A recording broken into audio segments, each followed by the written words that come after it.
My name is Amelia Dawson. I'm 37 years old and I live in Savannah, Georgia. Most mornings begin the same way: early sunlight streaming through linen curtains, the quiet sound of coffee brewing, and a short walk through cobbled streets to the historical Maritime Institute where I work as the head archivist. People think they know who I am, the girl who always loved books, who preferred quiet corners to crowded parties. My mother says I live in the past tucked between sea logs and maps. My cousin Bryce jokes that I must smell like old paper and ink. It's easier for them to keep me small, to fit me neatly into that box labeled quaint. But there's comfort in being underestimated.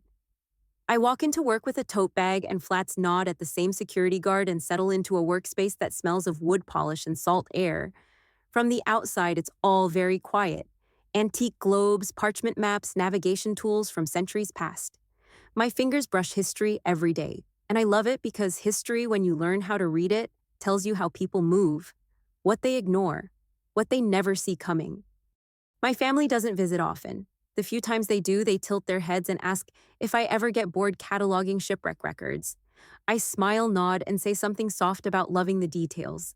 Then they glance at their watches and talk about markets and mergers. It never crosses their minds that I might know more than I let on.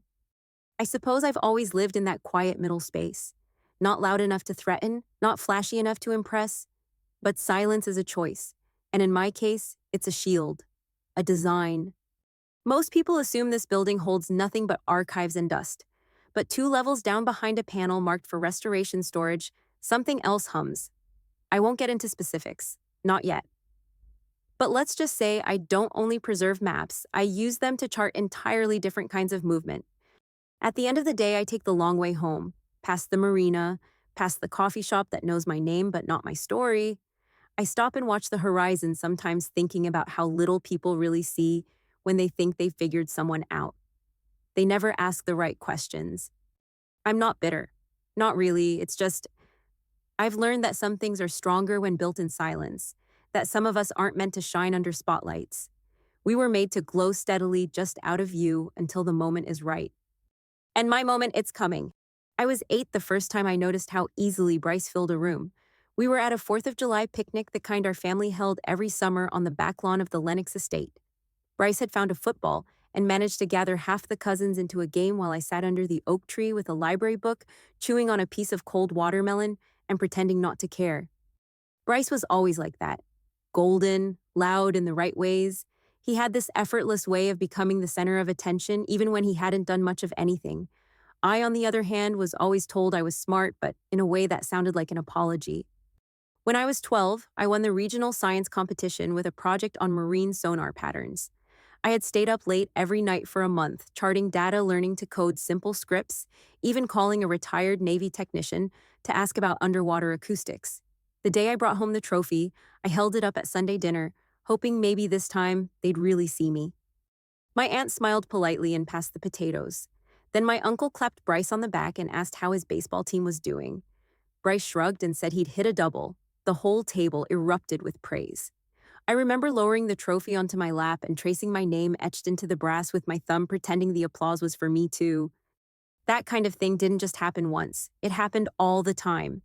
My SAT scores were in the 98th percentile, but the real celebration that week was Bryce getting into a mid-tier private college, thanks to an alumni connection. When I graduated valedictorian, my mom's voice cracked a little during the ceremony, but she saved her real tears for when Bryce landed an internship at a local investment firm. It was like I became invisible the minute he entered the room. Even now, all these years later, it hasn't changed. Family functions revolve around his stories, his deals, his world. He walks into my mother's house and she lights up. When I arrive, she glances over my shoulder to see if I brought a +1. Bryce became a portfolio manager by 29. By 32, he was managing private equity for Fortune 500s. He wore tailored suits and knew how to turn a compliment into a currency. People say he's charming. I say he's careful. He learned early how to play the room. I learned how to disappear inside it. I once heard my aunt say I had a sweet, quiet ambition. That phrase stuck with me. Sweet like harmless, quiet like irrelevant, ambition like a joke. I spent years wondering what it would feel like to walk into a room and be noticed for who I am. Not just for what I could do for someone else, not just as the polite daughter who didn't cause trouble. I stopped waiting for that feeling. It wasn't bitterness at first.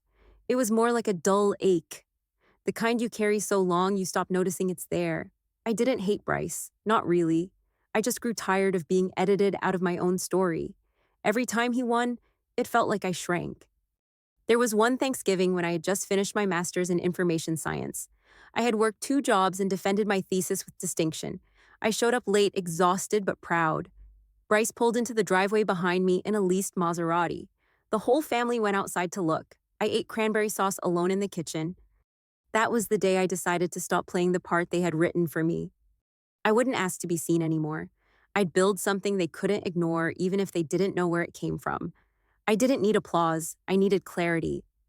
In the years that followed, I stopped trying to explain myself at family dinners. I stopped defending why I liked being in the archives or why I didn't go after more practical roles. Instead, I quietly started learning. Systems, data, behavioral patterns, the things no one else at the table thought mattered. No one asked me what I did after work. They assumed it involved cataloging maps. I let them believe it. They never noticed the second phone I carried or the odd hours I kept. They never wondered why I suddenly started taking weekend trips to DC or who I was meeting with in Geneva. They never asked, and I stopped offering. Bryce still tells people I work in a museum. I nod when he says it, then excuse myself to take a call. Sometimes it's from our Zurich office. Sometimes it's from our legal team. Either way, it reminds me who I really am and who I no longer need to prove anything to. Being forgotten hurts, but being underestimated, that's fuel. And I've been burning it for years. The soft hum of the dehumidifier was the only sound in the West Archive room when I heard the click of polished shoes on marble. I didn't have to look up. Only one person in my family wore Tom Ford to a library. Bryce Lennox stepped into the doorway like he owned the building, his coat perfectly tailored smile sharp enough to cut glass. He glanced around the room with thinly veiled confusion, eyes scanning the ancient ledgers and preserved nautical charts like he had wandered into a forgotten attic. I greeted him without standing, gently tucking a 19th century ship manifest into its sleeve. He called the room charming, said it looked like something out of a movie set. I knew what he meant. Outdated. Useless. He leaned on the edge of my desk just enough to invade the space, but not enough to wrinkle his jacket. He told me he was in town on business, said he was about to close the biggest deal of his career. Nuvex Data, he said. A predictive analytics firm with global patents. He dropped the name like a coin on a table, watching to see if I'd react. I didn't. He grinned when I stayed quiet, said he figured I'd be impressed. That maybe this kind of work would finally make it into one of my little archives. I smiled politely and asked if he needed anything from me.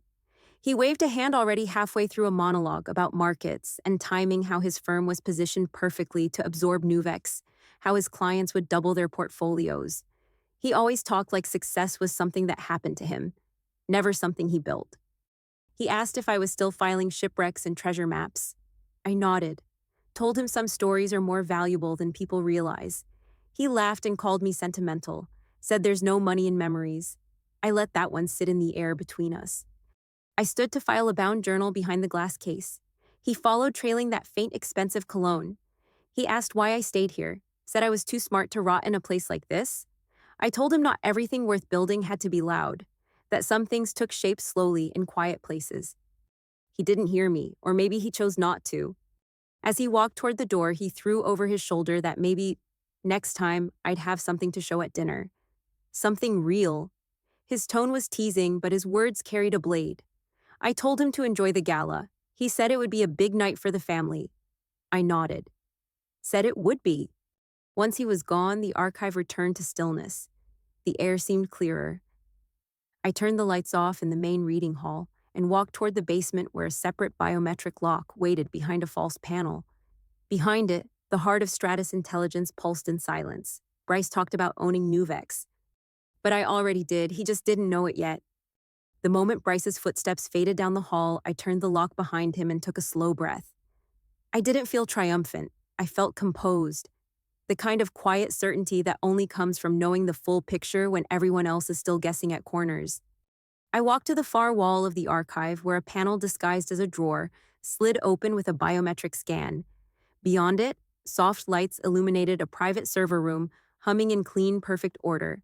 This was the real reason I stayed at the Institute. Not nostalgia, not history, infrastructure. The The screens came alive with a few keystrokes. My dashboard blinked to life.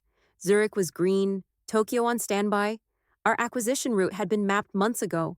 While Bryce chased headlines and boardroom applause, I had already secured key patents, absorbed two Nuvex subsidiaries through quiet shell mergers, and tied up the final licensing negotiations under a different name. I tapped a few commands to verify the encrypted data bridge was holding. All signatures aligned, regulatory documents were queued. We were hours from final submission. Bryce was still negotiating. I was already done. I leaned back and opened the app to message Lena. Her name flashed as COO, Stratus. I sent a short update. System integrity confirmed. Contract execution on schedule. She replied immediately. Flights were booked. Zurich team on standby. Tokyo legal pre-cleared for timestamp authentication. I closed the terminal and walked upstairs to the quiet of my office. The sun was beginning to dip behind the rooflines of Savannah warm light, washing the old wooden floor in gold. I walked to the closet, opened the door, and surveyed the options. For the gala tonight, I chose a matte navy dress with a structured waistline, minimal jewelry, simple heels, elegance that didn't ask for permission. As I steamed the fabric, I thought about all the times I had smiled through their comments. The assumptions, the jokes, the quiet disbelief that someone like me could be more than background. It used to sting. Now it only confirmed how little they understood the world that actually moves power. I checked my calendar. The press release would go live at 8 a.m. The public wouldn't know who acquired Nuvex until then. Not Bryce, not my mother, not a single analyst on the East Coast. But when they did, it wouldn't just be a surprise. It would be a shift, one they couldn't undo. I finished getting dressed and stared at my reflection, still Amelia, still calm, but finally about to be seen. They think tonight is Bryce's victory lap, his big reveal. But tomorrow belongs to me, and they'll never forget who rewrote the ending. I picked up my clutch, silenced the final alert from the server, and turned off the lights. Some stories begin with noise and fireworks, but mine starts in the quiet and ends with everything. The Carrington estate shimmered under strings of antique crystal and candlelight, the marble foyer already echoing with soft laughter and the quiet chime of glass. A valet opened my car door with precision, nodding without meeting my eyes. I stepped out into a sea of pressed tuxedos and curated elegance, the type of gathering where names were currency and lineage spoke louder than anything earned. Inside, the chandeliers bathed the ballroom in a flattering gold. Waitstaff moved like clockwork. Champagne flowed without pause. The quartet played something classical and forgettable, as if the room itself required no attention. My mother stood at the top of the stairs, sapphire silk hugging her frame hair swept into a style that hadn't changed since 1982. When she saw me, her smile barely moved. "You look almost polished," she said, as she air-kissed my cheek. From Margot Carrington, that counted as affection. She adjusted a clasp on her bracelet and told me to try not to vanish into a hallway like last time. I nodded, accepting the instruction like a suggestion already half forgotten. A cousin I hadn't spoken to in years passed me by and murmured something about maritime archives. She meant it kindly, I think. It still felt like a pat on the head. Another relative asked if I still spent my days with maps and shipwrecks. I told him yes, that shipwrecks were often more honest than people. Every corner of the ballroom was filled with people who had learned how to glide through life without tripping on their own entitlement. They sipped, they laughed, they traded information with the delicacy of seasoned lobbyists. No one asked what I had been working on. No one thought I had been working on anything at all. Near the bar, I caught my reflection in a long mirror framed by gilded molding. The dress fit perfectly, my posture held. I looked like I belonged. But I could see it in their eyes, they still thought I was the odd one out. Not in a cruel way, just with the kind of indifference that's worse. My father waved me over with a drink in hand. He was surrounded by men who spoke in terms of capital gains and offshore structures. He introduced me as his daughter, the one with the map thing. One of the men asked if I gave museum tours. I smiled, said I helped people find what was hidden. Later, I stood near a marble statue as a woman from Charleston society complimented my shoes, then added she always admired how I didn't care much for attention. I thanked her, told her some things grow better in the shade. She laughed, not catching the edge beneath it. The room sparkled with wealth, but I moved through it untouched, an exhibit no one paused to read. And yet I felt nothing small. Not anymore. Every whisper, every slight, every comment wrapped in silk was a thread I had learned to weave into something stronger. I made polite conversation. I toasted with the others. I smiled at Bryce when he walked in beaming under the chandeliers like a man born for spotlight. But I wasn't waiting for the spotlight. I was waiting for the curtain to fall. The clinking of glass quieted as Bryce stepped onto the small platform near the hearth. His tuxedo was flawless, his grin practiced. The crowd turned toward him, as if on cue, the hush of old money expectations settling over the room like velvet. He lifted his champagne and gave a short nod to our parents. He spoke with confidence the kind built more on assumption than effort. He thanked everyone for coming, then delivered the line he'd been rehearsing for weeks. Lennox Capital was finalizing the acquisition of Nuvex Data, a global leader in predictive systems. The room responded exactly as he hoped. Gasps, applause, heads turning. My mother's eyes welled with staged emotion. My father glowed, practically lifting off the ground. Around me, the words brilliant and legacy passed from mouth to mouth like confetti. Bryce soaked it in, eyes scanning for more admiration. Then he found me. He raised his glass higher and called across the room. Said even maritime librarians could appreciate the power of a real data acquisition. A few guests chuckled, unsure if it was meant to be mean. I didn't flinch. I held his gaze and waited. He stepped closer, still smiling, asked if I had considered applying to work in the archives at Lennox Capital, said they were always looking for someone who could organize old maps. The words were smooth, the tone almost affectionate, but I heard the edge. I took a sip of my champagne and answered evenly. Told him that celebrating before the ink dried was always a gamble. A few people nearby shifted. Not laughter, not quite tension, just awareness. He tilted his head, annoyed that I hadn't played the part. He said his lawyers were the best on the East Coast, that the deal was all but done. I smiled softly, wished him luck, then added that some of us preferred to read the fine print before quoting the headline. His mouth twitched and the light in his eyes flickered, just for a second, but I saw it. He wasn't sure what I meant, and that was the beginning of doubt. He shrugged it off, turning back to the crowd with a new toast, louder this time. The music swelled. The moment passed.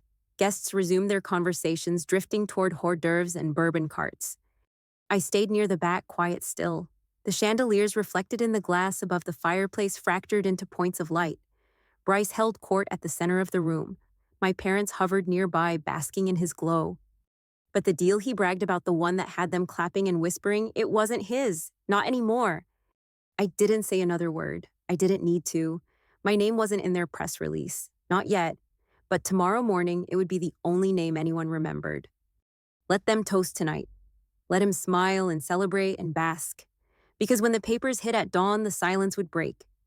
And I would be standing where no one expected me, at the center, with everything. The streets of Savannah were still quiet when I unlocked the side door of the Historical Maritime Institute. The air smelled like jasmine and old wood, familiar and steady. I walked through the dark hallway, heels echoing softly just as I had for the last 12 years.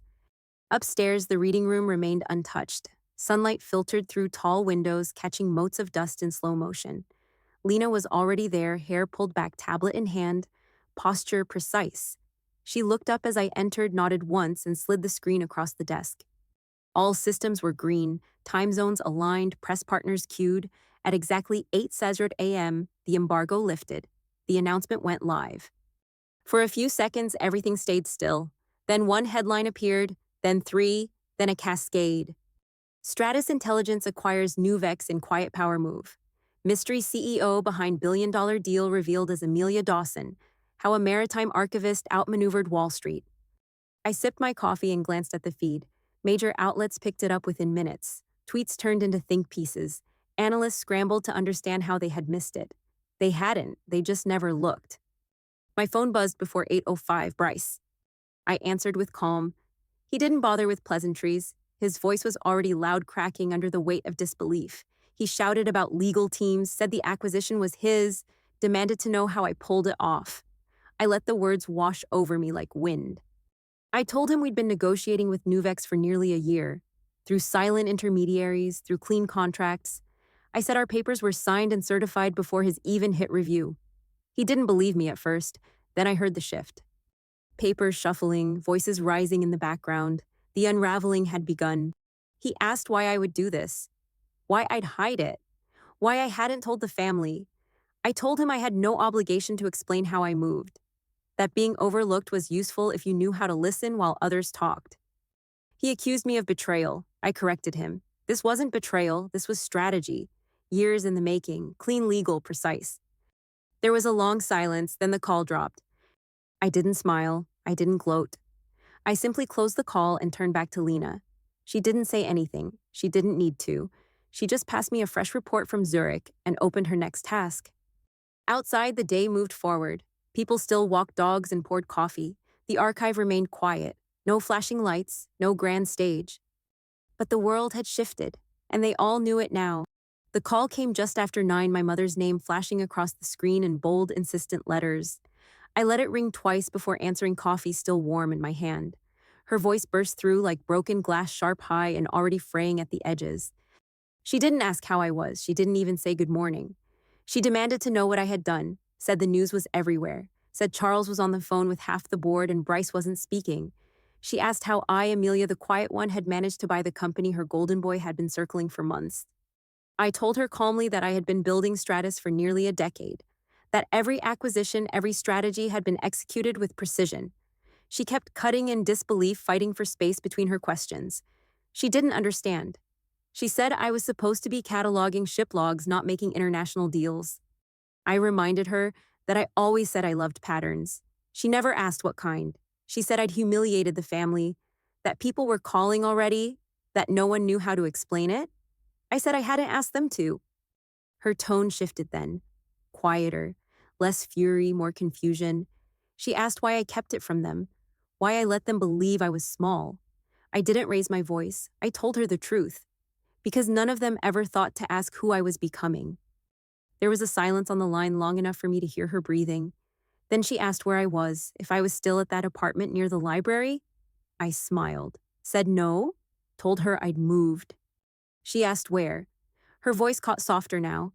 I told her I'd send the address, dinner at 7 if they were free, told her it was the penthouse on Abercorn Tower, the one with the glass view over the river. She went quiet again. I heard my father in the background shouting something about stock impact and damage control. I waited, then ended the call, gently said I had meetings but would look forward to seeing them tonight. I sat back in my chair and watched the headlines continue to scroll. In less than 12 hours, everything they believed about me had collapsed. Not with noise, but with certainty. And now, they would have to come to me. Not out of love, but out of necessity. That more than anything said how much had changed. The elevator doors opened precisely at 7, revealing the Carringtons dressed in their version of casual restraint. My mother stepped in first, clutching her purse like a lifeline. Her eyes scanned the foyer, then the sweeping marble floor and soft recessed lighting. She didn't speak. Behind her came my father, his posture stiff, jaw tight, as if he'd spent the day rehearsing things he didn't plan to say. Bryce followed last, his cufflinks straightened, but his confidence frayed. None of them said anything for a long moment. The silence felt thick. Then my mother finally whispered that it was larger than she expected. I welcomed them with calm warmth, gesturing toward the open floor plan. Floor-to-ceiling windows wrapped the room in golden evening light. The river shimmered in the distance, framed by glass and clean lines. A subtle floral arrangement rested on the dining table, low enough not to interrupt conversation. The furniture was understated, modern, intentional. Every piece meant something, just like every step I had taken. Our old family butler, Roy, stood by the hallway entrance. He had served 3 generations, but even he blinked twice when he saw me standing there like I belonged. His nod was slow, measured, almost reverent. I led them into the main living space, offered drinks, and poured my father a scotch the way he liked it. He didn't meet my eyes at first. He just looked at the bar, then the art on the walls, then finally at me. He said it didn't look like a librarian's apartment. I smiled and said that was the point. Dinner was quiet at first. I'd hired a private chef for the evening, but not for show. Just ease. The meal was served in courses, each simple and perfect. As we ate, I explained how Stratus began, how I started with small acquisitions no one noticed, how I learned to move without being seen. My voice stayed soft. I didn't need volume. They were listening now. My mother dabbed at the corner of her mouth, her fork resting untouched on her plate. She asked if I had help, if Bryce had helped, if my father had unknowingly funded any part of it. I told her no, that I built it alone, with patience and accuracy. Bryce leaned forward, watching me carefully. He asked how long I'd been planning the Nuvex move. I said the groundwork started 18 months ago. The official talks began 10 months later. He blinked, said nothing for a while, then finally admitted he hadn't seen it coming. I nodded once and said that was the idea. My father asked if I planned to compete with the family. I told him I already had. But that partnership was possible, if they were open to it.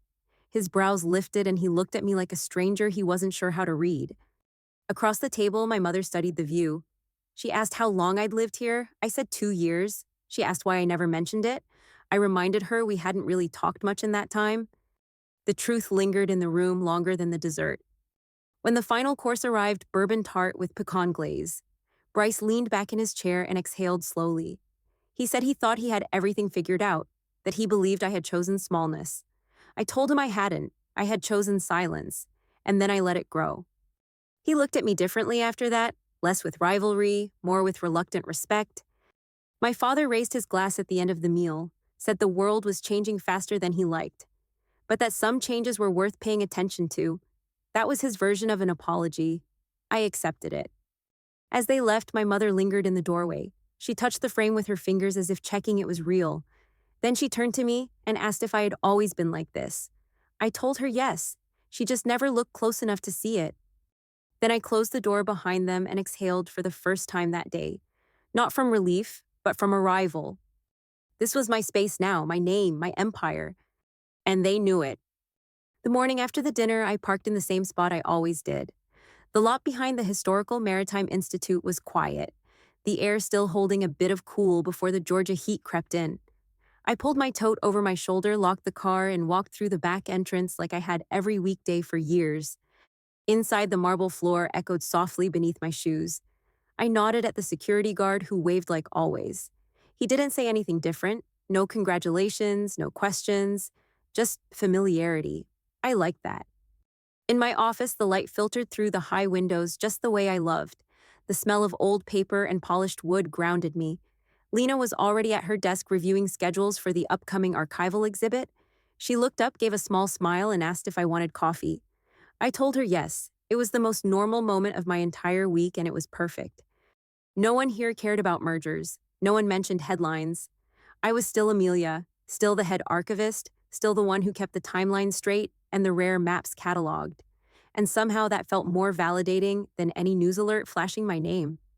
I sat at my desk and opened the worn journal I'd been transcribing on and off for months. It belonged to a shipbuilder's wife from the 1800s. Her writing was simple, careful, full of everyday rhythms. She had lived in a world that didn't ask much of her voice, but she'd kept writing anyway. That quiet choice had always stuck with me. And now, sitting there with a fresh cup of coffee, I realized something I hadn't let myself say out loud until now. I hadn't built Stratus Intelligence to shock anyone. I hadn't done it for applause. I had done it because I wanted to build something with weight, something that could last, something that answered to my own rhythm, not theirs. Growing up, I used to think being powerful meant being seen, loud, chosen. But now I know better. Real strength doesn't always wear a name tag. It doesn't always hold the microphone. Sometimes it walks through the back door early in the morning and quietly gets to work. I never needed my family to change in order to prove myself. What I needed was to stop shrinking myself to match their expectations. I had let their dismissal define me for far too long, not anymore. And here's the truth in case someone out there needs to hear it. You don't have to be celebrated to be significant. You don't have to make headlines to matter. If you're building something quietly, if your work lives in silence, you are not invisible. You are preparing. That matters.